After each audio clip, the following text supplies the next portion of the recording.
God. Yes. Who's the head of my life, and I'm just so blessed to be able to be here today and share a little bit with you about the gift that God has given me. I'm 61 years old, and I'm saying that the Lord gave me this at 50. All right. I've never had a teacher. I never studied it, and this is a replacement. Let me tell you, this horn is a replacement for the stem. All right. Nobody know what the stem is. No. Yeah. I'll have to tell them. Yeah, tell them. The stem is a device you use to do evil. Smoke, drugs, cocaine. Uh-oh. I was in bondage for 18 long years. Oh, my. I lived in abandoned houses, dumpsters, garbage, empty cars, empty houses. And that was for 18 years. When I wound up, I was in Virginia, Richmond, Virginia, living under the Manchester Bridge. My. I had a good upbringing. My mother and father were ministers and missionaries. And they taught me about Jesus. I'm not going to talk long because I can take this forever, man. Man, I can tell you some things, man. How God is a deliverer when you in your mess. Yes.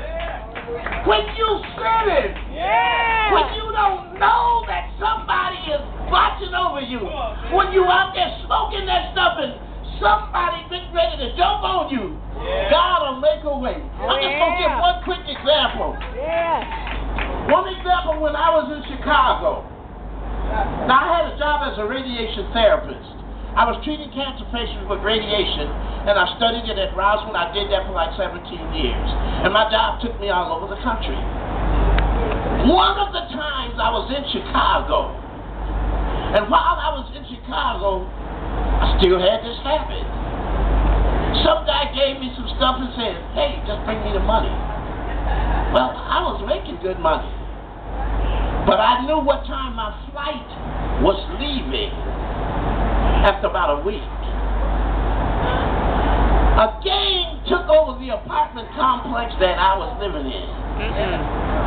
So I began to get the stuff from this guy, and I used it up, and it was well over $2,000 worth. He said, I'm coming for my money tomorrow. Eric and his boys was coming.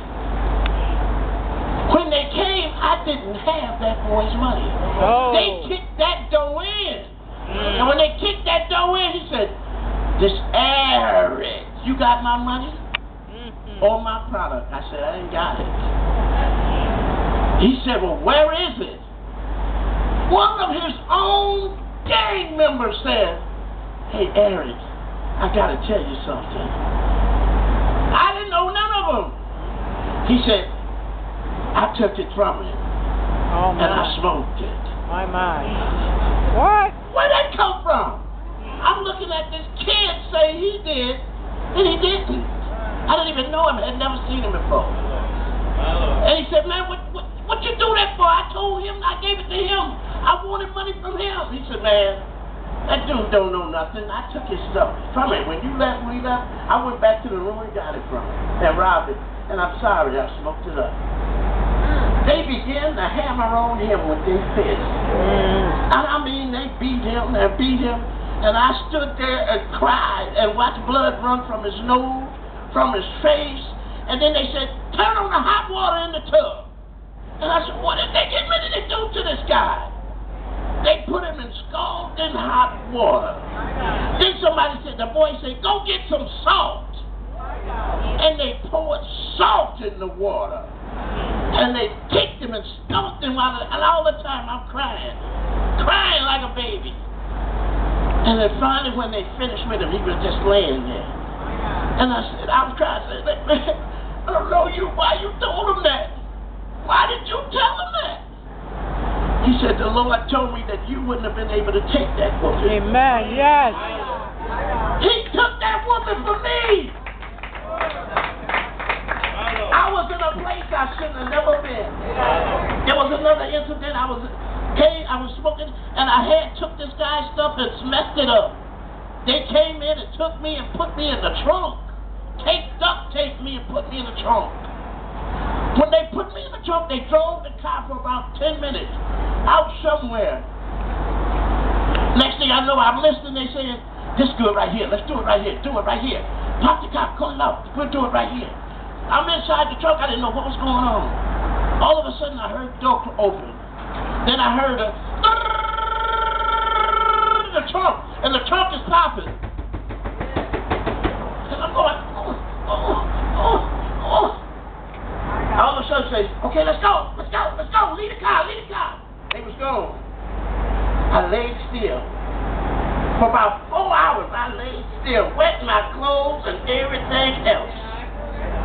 Yep. So sooner or later, I heard a radio. Hey, we got an abandoned car out here. They gave a number, 231, article something. Come on out. Send somebody out for backup. And I start kicking. The side of the car. He said, "Come on out, somebody's in the trunk. They pried the trunk open with a crowbar. And he unloosed the tape off my mouth and my arms. And he said, You hit? I said, "What you mean am I hit?" He pulled the lid of the trunk down. And I saw the bullet holes. And when God converted me, before this was the incident, I had said, "Lord, you left me." He showed me that was the time when he had sent the angel. Amen. And laid on top of me. That laid on top of me in the car. Covered me up. Washed me. See, sometimes I said, I yelled at God. I said, "You left me. My mother taught me you would never leave me, forsake me." But he was showing me that was one of the times I was there. And then he proved to me he was there all the time. Okay, it's a lot more things happened to me in 18 years, and I know I don't want to hold up too much. But this next selection I want to play, I can't let that spirit go.